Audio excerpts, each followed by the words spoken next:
بسم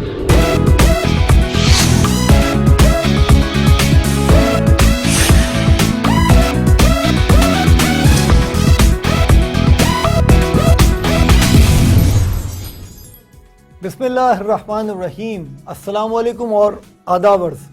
کینسر، سرطان ایک ایسا نام ہے جس کا تصور ہی انسان کے لیے خوفناک ہے، اور بلا شبہ ہونا بھی چاہیے، کیونکہ یہ بیماری کسی سرطان یعنی کیکڑے کی طرح، کسی آکٹوپس کی طرح ہی انسان کو اپنے شکنجے میں کس لیتی ہے، جکڑ لیتی ہے۔ کینسر ایک ایسا مرض ہے جو جسم کے کسی بڑے حصے کو متاثر کر سکتا ہے، اور اس کی 200 سے زائد مختلف اقسام ہیں۔ جی ہاں، کینسر 200 ٹائپ سے زیادہ کا ہو سکتا ہے۔ کینسر میں جسم کے کسی بھی عضو کے، کسی بھی آرگن یا پارٹ کے خلیے یعنی سیلز بے ترتیبی سے، ایک نارمل طریقے سے تقسیم ہونے لگتے ہیں، ڈیوائیڈ ہونے لگتے ہیں، بڑھنے لگتے ہیں، ملٹیپلائی ہونے لگتے ہیں۔ ابتدا میں کینسر اس عضو میں ہی محدود رہتا ہے، بعد میں دوسرے قریبی اعضاء یعنی ایک آرگن سے نکل کر دوسرے باڈی پارٹس میں، اور آخری مراحل میں جسم میں تمام اعضاء میں پھیل جاتا ہے، اسپریڈ ہو جاتا ہے۔ کینسر غیر معمولی خلیات کی بے ترتیب نمو کا نام ہے، گروتھ کا نام ہے، یعنی ہمارے جب جسم کے نارمل سیلز جو ہوتے ہیں وہ بھی جب ایب نارمل طریقے سے بڑھنا شروع ہو جاتے ہیں تو وہ ٹیومر بن جاتا ہے۔ عمومی طور پر ٹیومر کی صورت میں جسم پر نمودار ہوتا ہے یہ پہلے، یعنی جو سیلز کی اب نارمل گروتھ ہوتی ہے۔ تاہم یاد رہے، ہر ٹیومر کینسر نہیں ہوتا۔ کچھ ٹیومر ایسے ہوتے ہیں جو دوسرے پارٹس میں نہیں پھیلتے اور ان کو کینسر نہیں کہا جاتا، ان کو بینائن ٹیومر کہتے ہیں۔ جبکہ جو کینسرس ٹیومر ہوتے ہیں ان کو میڈیکل کی اصطلاح میں کارسینوما کہتے ہیں۔ ایک رپورٹ کے مطابق دنیا میں ہر سال 70 لاکھ سے زائد افراد، 7 ملین سے زائد افراد اس موذی مرض یعنی کینسر میں مبتلا ہو کر جان کی بازی ہار جاتے ہیں، جبکہ پاکستان میں کینسر میں مبتلا ہونے والوں کی تعداد 1 لاکھ سالانہ سے زائد ہے کم از کم، اور ایک اندازے کے مطابق 2024 تک دنیا بھر میں، اب سے 4 سال بعد دنیا بھر میں کینسر کے کیسز کی تعداد 60% سے بھی زیادہ بڑھ جائے گی، اپ ٹو 60% بڑھ جائے گی۔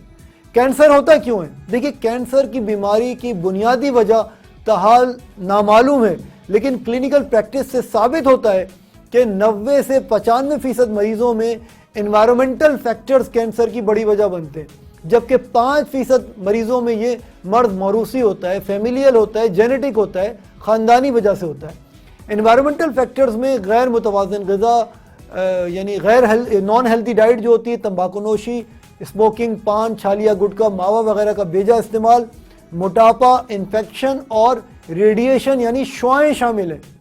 کیا آپ کو معلوم ہے کہ 70 سے 80% افراد کینسر کا خطرہ ظاہر کرتی اہم علامات کو نظر انداز کر دیتے ہیں، اگنور کر دیتے ہیں، ان کا نوٹس نہیں لیتے؟ کینسر کی ابتدائی علامات کیا ہوتی ہیں؟ کون سے وہ سائن اور سمٹمس ہیں جن سے ہمیں معلوم ہو سکتا ہے کہ خدا نخواستہ ہم لوگوں کی باڈی میں جو ہے وہ جسم میں کینسر پلنا شروع ہو گیا ہے؟ کینسر کی علامات میں جسم کے کسی حصے میں ٹیومر کا نمودار ہونا، رسولی، گلٹی، چھالے، دانے یا زخم کا نکلنا، جسم کے مختلف حصوں سے خون کا بہنا یا رسنا، مسلسل بخار رہنا، لو فیور رہنا، لو ٹیمپریچر، بہت تیز بخار نہیں ہوتا لیکن مستقل رہتا ہے، درد رہنا، بنا کسی وجہ کے تیزی سے وزن کا کم ہونا، مسلسل کھانسی رہنا، نہ رکنے والی کھانسی، اور خوراک نگلنے میں دشواری کا سامنا کرنا، یہ کچھ علامات ہیں جو کینسر کی ہو سکتی ہیں۔ لیکن اگین یہ کینسر کی قسم پر، کینسر کی ٹائپ پر ڈیپینڈ کرے گا کہ اس کی علامات کس طرح کی ہوتی ہیں۔ یہ تو کچھ جنرل علامات تھیں جو میں نے آپ کو بتائیں۔ سوال یہ کہ اگر کینسر اب لا علاج نہیں رہا تو پھر بھی اتنے سارے لوگ علاج کے باوجود اس بیماری سے ہلاک کیوں ہو جاتے ہیں؟ اس کا جواب یہ ہے کہ کینسر اب لا علاج مرض نہیں، مگر اس کا علاج انتہائی تکلیف دہ ضرور ہوتا ہے، جبکہ ایک مخصوص اسٹیج پر کوئی دوا، کوئی طریقہ علاج کارآمد ثابت نہیں ہوتی۔ تاہم اگر اس مرض کی تشخیص، اس کی ڈائگنوسس ابتدائی مرحلے پر ہو جائے تو علاج آسان اور اس سے مکمل طور پر چھٹکارا کافی حد تک ممکن ہوتا ہے۔ کینسر کی جو اسٹیج ہے اور اس کی جو تشخیص کا ٹائم ہے وہ بڑا امپورٹنٹ ہے۔ The sooner the better, the earlier the better. جتنی جلدی کینسر کی تشخیص ہوگی اس کا علاج اتنا ہی آسان ہوگا اور اتنا ہی کامیاب ہوگا، اور جس قدر لیٹ اسٹیج میں جائیں گے کینسر کا علاج اتنا مشکل ہو جائے گا. کینسر کی تشخیص کیسے ہوتی ہے، ڈائگنوسس کیسے ہوتا ہے، کنفرم کیسے ہوتا ہے کہ یہ کینسر ہے؟ اس کے لیے بایوپسی اور سی ٹی اسکین بہت امپورٹنٹ ہے. جو وائٹ ٹیسٹ جس سے کنفرم کرتا ہے ڈاکٹر آپ کی رسولی، گلٹی یا چھالے یا دانے کو کہ کینسر ہے، وہ ہے بایوپسی. اور اس میں ایک چھوٹا سا پارٹ لے لیا جاتا ہے جس کو لیبارٹری پیتھولوجی کے لیے بھیجا جاتا ہے، اور پھر وہ اس کو انڈر مائکروسکوپ اور کیمیکل ریئیکشن کر کے دیکھتے ہیں کہ کیا یہ کینسرس سیلز ہیں یا نہیں. کینسر کا علاج کیسے ہوتا ہے؟ دیکھیے، کینسر کی اسٹیج بڑی امپورٹنٹ ہے. پہلی اسٹیج پر، دوسری اسٹیج پر، تیسری اسٹیج پر، چوتھی اسٹیج پر، جس اسٹیج پر آپ نے اس کو پکڑا، فائنل اسٹیج پر کینسر کا علاج بہت مشکل ہوتا ہے، تقریباً ناممکن ہوتی ہے شفا. اس میں پھر آپ صرف دیکھتے ہیں کہ مریض کا سروائیول کتنا ہو سکتا ہے. پہلی، دوسری اور تیسری اسٹیج پر کینسر کا علاج بہت حد تک کامیاب ہو سکتا ہے. کینسر کس طرح کا ہے؟ بریسٹ کینسر ہے، مثانے کا کینسر ہے، پھیپھڑوں کا کینسر ہے، منہ کا کینسر ہے، ہڈی کا کینسر ہے، بلڈ کینسر ہے. کینسر کی قسم پر بھی ڈیپینڈ کرتا ہے کہ اس کا علاج کیسے ہوگا. کینسر کے علاج کے حوالے سے 4 مین طریقے علاج ہیں: کیمو تھراپی، ریڈیو تھراپی یعنی شعاؤں سے علاج، سرجری یعنی آپریشن، اور ہارمونل تھراپی بھی ہوتی ہے depending on the type of the cancer. So یہ 4 طریقے ہیں کینسر کے علاج کے حوالے سے. اب وقت ہوا ایک بریک کا. بریک کے بعد ہم حاضر ہوں گے آپ کے سوالات کے ساتھ جن کے دیں گے ہم جوابات. Stay tuned.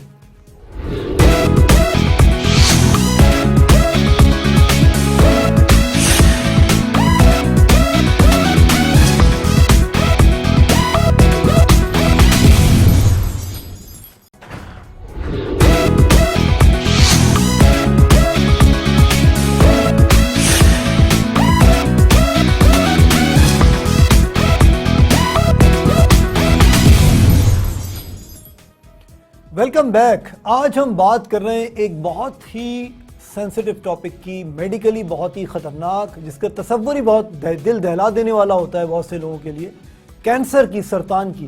اور اس حوالے سے اب ہم لیں گے آپ کے سوالات اور دیں گے ان کے جوابات. لاہور سے شبانہ علی کا سوال ہے کہ مرد اور خواتین میں سب سے زیادہ عام یعنی کامن کینسر کون سا ہوتا ہے؟ سب سے زیادہ کامن کینسر کون سا پایا جاتا ہے؟ دیکھیے، کینسر مرد اور خواتین دونوں میں عمر کے کسی بھی حصے میں ہو سکتا ہے، پہلی بات تو یہ ہو گئی، اور جسم کے کسی بھی عضو یا حصے کو متاثر کر سکتا ہے. خواتین میں کینسر کی عام یعنی سب سے زیادہ پائی جانے والی اقسام میں چھاتی یعنی بریسٹ کینسر، اور مردوں میں منہ یعنی اورل کارسینوما یعنی اورل کینسر جسے کہتے ہیں، پھر پروسٹیٹ کینسر جسے آپ کہتے ہیں، پھیپھڑوں کا کینسر، آنتڑیوں یعنی آنتوں کا کینسر، میدے کا کینسر، اسٹمک کینسر جسے آپ کہتے ہیں، اور خون کا کینسر یعنی بلڈ کینسر بہت کامن ہے. تو خواتین میں بریسٹ کینسر اور یوٹیرائن کینسر یعنی بچے دانی کا کینسر جسے کہتے ہیں بہت کامن ہے، اور مردوں میں ماؤتھ کینسر، پھیپھڑوں کا کینسر اور پروسٹیٹ کینسر بہت کامن ہے. مردوں میں یہاں میں بتاتا چلوں کہ مردوں میں جو اموات ہوتی ہیں ان میں سب سے زیادہ کامن وجہ کینسر ہے. یعنی مردوں میں اموات زیادہ تر جن امراض کی وجہ سے ہوتی ہیں ان میں سر فہرست کینسر ہے. کراچی سے فردوس علی پوچھتے ہیں کہ کیا مائکرو ویو اوون جو ہوتا ہے، مائکرو ویو ہوتا ہے، اس میں کھانا گرم کرنے سے کینسر ہو جاتا ہے؟ دیکھیے، ایک طبی تحقیق میں یہ بات سامنے آئی کہ غذا کو پلاسٹک کے برتنوں میں گرم کرنے سے ان میں کینسر کا باعث بننے والے اجزاء جن کو کارسینوجنز کہتے ہیں وہ شامل ہو جاتے ہیں، جبکہ کینسر سے ہٹ کر بھی دیگر امراض جیسے بانجھ پن، اسٹیرلٹی جسے آپ کہتے ہیں، ہائی بلڈ پریشر یعنی ہائپر ٹینشن، موٹاپا یعنی اوبیسٹی اور ذیابیطس یعنی ڈائبٹیز وغیرہ کا خطرہ بڑھ جاتا ہے. سو اس کا ایک آسان سا حل ہے، ایسے برتنوں میں، صرف ایسے برتنوں میں کھانا گرم کریں جنہیں مائکرو ویو سیف کہا جاتا ہے. چائنا کے برتن، چینی کے برتن جنہیں آپ کہتے ہیں، ان کو آپ استعمال کر سکتے ہیں. کوشش کریں کہ عام جو پلاسٹک ہوتا ہے وہ جب تک کہ مائکرو ویو سیف نہ ہو ان میں کھانا گرم نہ کریں، ورنہ اگر اس کو پلاسٹک کو ہٹا دیں تو ویسے مائکرو ویو جو شعاعیں ہوتی ہیں، کوئی ایسا میڈیکل ایویڈنس نہیں ہے کہ ان کی وجہ سے کینسر ہو جاتا ہے. اگلا سوال ہے ملتان سے صادق گردیزی صاحب کا. وہ پوچھتے ہیں کہ کینسر کے اسپیشلسٹ کو کیا کہتے ہیں؟ دیکھیے کینسر کے اسپیشلسٹ کو طبی اصطلاح میں کہا جاتا ہے آنکولوجسٹ. سو اگر خدا نخواستہ آپ کے کسی خاندان میں کسی کو کینسر ہے اور آپ اپائنٹمنٹ چاہتے ہیں تو آپ کو چاہیے جب آپ کال کریں گے اپائنٹمنٹ کے لیے تو آپ کہیں گے مجھے آنکولوجسٹ کا اپائنٹمنٹ چاہیے. آنکولوجسٹ کیا ہوتا ہے؟ یہ سرجن نہیں ہوتا. یہ کیا کرتا ہے؟ یہ دواؤں سے، کیمو تھراپی سے، شعاؤں سے، ریڈیو تھراپی سے یا ہارمونل تھراپی سے آپ کے کینسر کا علاج کرتا ہے ڈپینڈنگ آن دا اسٹیج. سو اس کو کہتے ہیں آنکولوجسٹ. لیکن جب آنکولوجسٹ مناسب سمجھے گا، وہ سمجھے گا کہ سرجری کی ضرورت ہے تو پھر وہ آپ کے کیس کو ریفر کرے گا سرجن کو. تو جس طرح دوسرے اعضاء کے، دوسری باڈی پارٹس کے اسپیشلسٹ ہوتے ہیں، بالکل اسی طرح کینسر کے اسپیشلسٹ سرجن بھی ہوتے ہیں. مثال کے طور پر ہیڈ اینڈ نیک، یعنی اگر سر کا کینسر ہے، سر کے کسی حصے کا کینسر ہے یا منہ کا کینسر ہے، اس کو دیکھے گا ہیڈ اینڈ نیک سرجن، وہ اس کینسر کو ریموو کر دے گا. اسی طرح اگر آپ بات کر لیجئے تو اگر خدا نخواستہ پروسٹیٹ کا کینسر ہے تو اس کو دیکھے گا یورولوجسٹ یا جو مثانے کا جو اسپیشلسٹ سرجن ہوتا ہے وہ اس کی سرجری کرے گا. سو دو چیزیں ہو گئی. ایک ہوتا ہے سرجن جو آپ کے ٹیومر کو سرجری کے ذریعے ریموو کرے گا، اور ایک ہوتا ہے کینسر اسپیشلسٹ جس کو کہتے ہیں آنکولوجسٹ، اور وہ دواؤں یعنی کیمو تھراپی، شعاؤں اور آپ کی ہارمونل تھراپی کے ذریعے آپ کے کینسر کی ٹریٹمنٹ کرے گا، علاج کرے گا. آنکولوجسٹ میں بھی اب مزید سب اسپیشلٹیز آ گئی. مثال کے طور پہ بریسٹ کے آنکولوجسٹ الگ آ گئے، خون کے آنکولوجسٹ الگ آ گئے، خون کے کینسر کے حوالے سے، مثانے کے کینسر کے حوالے سے آنکولوجسٹ الگ آ گئے. سو یہ ساری جو اسپیشلٹیز ہیں آ گئی ہیں، لیکن بحیثیت مجموعی کینسر کے علاج کرنے والے ڈاکٹر کو، کینسر کے علاج کرنے والے فزیشین کو کہتے ہیں آنکولوجسٹ. امید ہے اس سے یہ بات کلیئر ہو گئی ہوگی. سو یہ تو تھا کینسر کے حوالے سے کچھ امپورٹنٹ سوالات اور جوابات. اسی کے ساتھ وقت ہوا ہے بریک کا.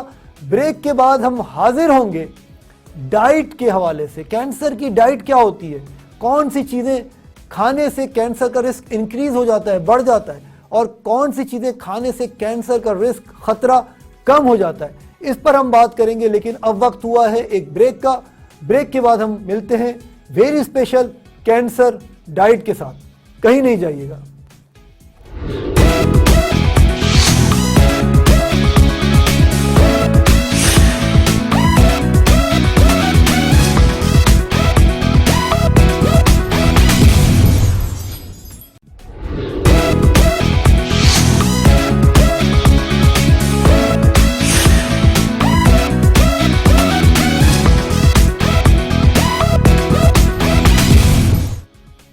خوش آمدید. اور آج کا ہمارا موضوع ہے کینسر یعنی سرطان، اور اس سیگمنٹ میں ہم بات کریں گے کینسر ڈائٹ کے حوالے سے. وہ کون سی غذا ہے، خوراک ہے، کھانے ہیں جن کو کھا کر اپنی روزمرہ کی لائف اسٹائل میں شامل کر کے آپ کینسر کا رسک کم کر سکتے ہیں، اور اسی کے ساتھ ساتھ وہ کون سی چیزیں ہیں جن کو کھانے سے کینسر کا خطرہ بڑھ جاتا ہے. کئی سالوں کی تحقیق سے یہ بات ثابت ہو چکی ہے کہ کھانے پینے کی مختلف اشیاء کے صحیح انتخاب، سلیکشن اور سگریٹ نوشی ترک کر کے مختلف اقسام کے کینسر سے ڈیفینیٹلی آپ اپنے آپ کو محفوظ رکھ سکتے ہیں. صحیح اور مناسب غذا سے جسم کی ٹھیک نشو و نما ہوتی ہے اور اس کی قوت مدافعت میں اضافہ ہوتا ہے، امیونٹی اسٹرانگ ہوتی ہے. کینسر سے بچاؤ کے لیے فائبر یعنی ریشے دار غذا لینا مسٹ ہے، اسینشیل ہے. ایسی غذائیں پودوں سے حاصل ہوتی ہیں، پلانٹ بیسڈ فوڈز ہوتی ہیں. زیادہ ریشے دار اور کم چربی والی غذائیں، کم فیٹ والی غذائیں بڑی آنت کے کینسر جس کو کولون کہتے ہیں، کولوریکٹل کینسر جو ہوتا ہے، اس کے خطرے کو، اس کے رسک کو کم کرتی ہیں. ریشے دار غذاؤں میں شامل ہیں بہت سارے پھل، سبزیاں، خاص طور پہ ہرے پتوں والی سبزیاں، سیلڈ، اناج، پھلیاں، لوبیا وغیرہ، یہ ساری چیزیں شامل ہیں. اسی کے ساتھ ساتھ آپ جو ہول ویٹ بریڈ ہوتی ہے، چکی کے آٹے والی، خالص چکی کے آٹے کی جو روٹی ہوتی ہے، یا اوٹ میل جو ہوتا ہے، اس میں بھی فائبر کافی شامل ہوتا ہے. کھجور میں بھی فائبر بہت ہوتا ہے. ڈرائی فروٹس میں بھی فائبر پایا جاتا ہے. مختلف قسم کی غذا استعمال کیجئے، ڈیفرنٹ قسم کی غذا. روزانہ یہ نہ ہو کہ ایک ہی چیز آپ بار بار کھا رہے ہیں. کوئی ایک غذا جسم کی تمام ضروریات کو پورا نہیں کر سکتی، یہ یاد رکھیے گا بات۔ اس لیے بہتر ہے کہ مختلف اقسام کی غذا بدل بدل کر استعمال کی جائیں، مثلا پھل، سبزیاں، اناج، مختلف رنگوں کے پھل اور سبزیاں، گوشت، مرغی کا گوشت، کبھی مچھلی کا گوشت، کبھی کبھار مٹن، یہ آپ لے سکتے ہیں۔ پھلیاں، سلاد، پنیر اور مکھن وغیرہ بھی روزانہ آپ اپنی غذا کا جز بنا سکتے ہیں۔ سگریٹ نوشی، I can not stress enough, cigarette نوشی اور الکوہل کا استعمال ترک کرنا ہوگا، کیونکہ ان چیزوں کے استعمال سے منہ، گلے، خوراک کی نالی، اسوفیگس جسے کہتے ہیں، پھیپھڑوں یعنی لنگس اور جگر یعنی لیور کا کینسر ہونے کے امکانات کئی گنا زیادہ بڑھ جاتے ہیں، رسک بڑھ جاتا ہے۔ یہ بات ثابت ہو چکی ہے کہ کینسر سے ہونے والی تقریباً 1/3 یعنی 1/3 اموات سگریٹ نوشی سے ہوتی ہیں، یعنی سر سے لے کر پاؤں تک کوئی ایسا عضو نہیں ہوتا سگریٹ نوشی جس کے کینسر کا رسک نہیں بڑھا دیتی۔ چینی یعنی شکر یعنی وائٹ شوگر، ریفائنڈ شوگر بھی خطرناک ہے، کیونکہ یہ جہاں خون میں شوگر لیول میں اضافے کا باعث بنتی ہے، وہیں کینسر کے خلیات یعنی جو سیلز ہوتے ہیں کینسر کے، یعنی ٹیومر جن سے بنتا ہے، رسولی جن سے بنتی ہے، گلٹی جن سے بنتی ہے، ان کے بڑھاوے کا بھی موجب ہوتی ہے۔ ایک تھیوری، ایک مفروضہ یہ بھی ہے کہ ٹیومرز جو بعد میں کینسر کی شکل اختیار کر لیتے ہیں، دراصل مصنوعی شکر یعنی چینی کے استعمال سے پیدا ہوتے ہیں۔ ہم جانتے ہیں کہ cold drinks, soft drinks, soda, چینی، باہر کے بازار کے جوسز، چاکلیٹس، ٹافیز، کینڈیز، مٹھائی، ان جیسی دیگر چیزوں میں مصنوعی مٹھاس بہت زیادہ استعمال کی جاتی ہے، جس سے کینسر ہونے کے امکانات کئی گنا بڑھ جاتے ہیں۔ چنانچہ بہتر یہی ہے کہ ریفائنڈ چینی اور مصنوعی مٹھاس کے بجائے شہد، گڑ اور براؤن شوگر اگر کرنی ہے آپ کو تو یہ چیزیں استعمال کریں۔ ڈبے میں پیک شدہ گوشت، عام طور پر گوشت میں ذائقے کی تبدیلی اور زیادہ عرصے تک استعمال کے لیے انہیں خاص قسم کے عمل سے گزارا جاتا ہے، جس میں مختلف کیمیکلز کا استعمال کیا جاتا ہے۔ بعض ازاں مخصوص پیکنگ میں پیک کیا جاتا ہے، اس کو پروسیسڈ فوڈ یا پروسیسڈ میٹ کہا جاتا ہے۔ چنانچہ فیکٹریوں میں تیار کردہ گوشت کے بجائے تازہ گوشت کو، فریش میٹ کو اپنی خوراک کا حصہ بنائیے۔ فارم ہاؤس کی مچھلیاں بھی رسک بڑھاتی ہیں، کیونکہ جہاں مچھلیوں کی افزائش تجارتی بنیادوں پر کی جاتی ہے، وہاں زیادہ سے زیادہ مچھلیوں کی افزائش کے لیے مختلف کیمیکلز اور ہارمونز اور غیر قدرتی طریقے استعمال کیے جاتے ہیں، جن سے کینسر کا رسک بڑھ جاتا ہے۔ اس لیے قدرتی طریقے سے سمندر یا دریا سے پکڑی گئی مچھلیاں مفید ہیں۔ چربی سے بچیے، چکنائی سے بچیے، زیادہ چربی والی، زیادہ فیٹی فوڈ سے بڑی آنت، چھاتی یعنی بریسٹ، پروسٹیٹ کینسر اور بچے دانی یعنی یوٹرس کا کینسر جو اس کا رسک بڑھ جاتا ہے۔ سو گوشت وغیرہ کو اس طریقے سے پکائیں یا بھونیں کہ اس کی چربی ختم ہو جائے۔ چپس، پاپ کارن اور فاسٹ فوڈ، یہ ساری چیزیں ایسی ہیں جن سے مکمل پرہیز کرنا چاہیے، کیونکہ جہاں ان غذاؤں کی تیاری میں معیاری تیل استعمال نہیں کیا جاتا، وہیں جس پیکنگ میں یہ دستیاب ہوتی ہیں ان کی تیاری میں کیمیکلز کو استعمال کیا جاتا ہے۔ خاص طور پر فرائز کے ساتھ جو کیچپ آتا ہے، یہ بالکل کینسر کو پیدا کرنے والے کیمیکلز اس میں شامل ہوتے ہیں، جو غذا کے ذریعے خون کا حصہ بن جاتے ہیں اور ٹیومر یعنی کینسر کا سبب بن سکتے ہیں۔ عمومی طور پر بازار میں ایسے تیل میں کھانے پکائے جاتے ہیں جن کی تیاری میں معیار کا خیال نہیں رکھا جاتا، خصوصی طور پر فنگر چپس کی تیاری میں بہت ناقص تیل استعمال کیا جاتا ہے۔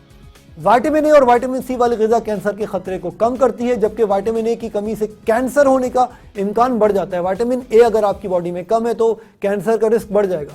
وائٹامن اے اور سی مختلف سبزیوں اور پھلوں میں موجود ہوتا ہے، گوبھی، پھول گوبھی، شلجم، بینگن، کدو وغیرہ۔ سبزیوں میں بھی مختلف قسم کے کینسر سے پروٹیکٹ کرنے والے اجزاء شامل ہوتے ہیں۔ ان سبزیوں میں ریشہ یعنی فائبر اور وائٹامنس کے علاوہ معدنیات یعنی منرلز کی مناسب مقدار موجود ہوتی ہے، اس لیے ان سبزیوں کا استعمال بہت ضروری ہے۔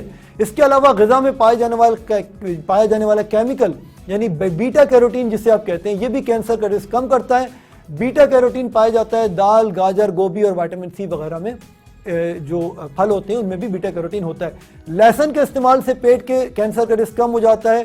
دہی کئی قسم کے کینسر کے امکانات کو کم کرتا ہے، اور اس کے علاوہ مختلف طبی تحقیقی رپورٹس میں بات سامنے آ چکی ہے کہ سیخوں میں یعنی جو باربیکیو ہوتا ہے، جب آپ کوئلے میں کوئی چیز بھونتے ہیں تو اس سے کینسر کا باعث بننے والے جو کارسینوجنس ہوتے ہیں وہ پیدا ہوتے ہیں۔ سو لکڑی، گیس یا کوئلے کو جلانے سے خارج ہونے والے کیمیکلز جلد، جگر اور معدے کے کینسر کا خطرہ بڑھا دیتے ہیں۔ کھانا پکاتے ہوئے اس بات کا خیال رکھیں کہ یہ آگ، شعلوں اور دھوئیں سے ڈائریکٹ اس کا کانٹیکٹ نہ ہو، کیونکہ اس سے کینسر بڑھنے کا رسک بڑھ جاتا ہے۔ زیادہ نمک بھی نہ لیں، کیونکہ زیادہ نمک کھانا بھی آپ کی کینسر کے رسک کو بڑھا دیتا ہے۔ کوشش کریں کہ زیادہ سے زیادہ 2 سے 3 گرام جو ہے نمک اس سے زیادہ روزانہ آپ کی غذا میں شامل نہ ہو۔ باسی اور خراب غذاؤں سے بھی پرہیز کریں۔ ان ساری چیزوں پر عمل کر کے آپ یقیناً انشاءاللہ نہ صرف کینسر سے بچ سکتے ہیں بلکہ اس کا رسک بھی کئی گنا کم کر سکتے ہیں۔ اسی کے ساتھ ہمارے پروگرام کا وقت ختم ہوا چاہتا ہے۔ اپنا اور اپنے رشتہ داروں کا، دوستوں کا بہت خیال رکھیے گا۔ حاضر خدمت ہوں گے اگلے پروگرام میں ایک نئے موضوع کے ساتھ۔ فی امان اللہ۔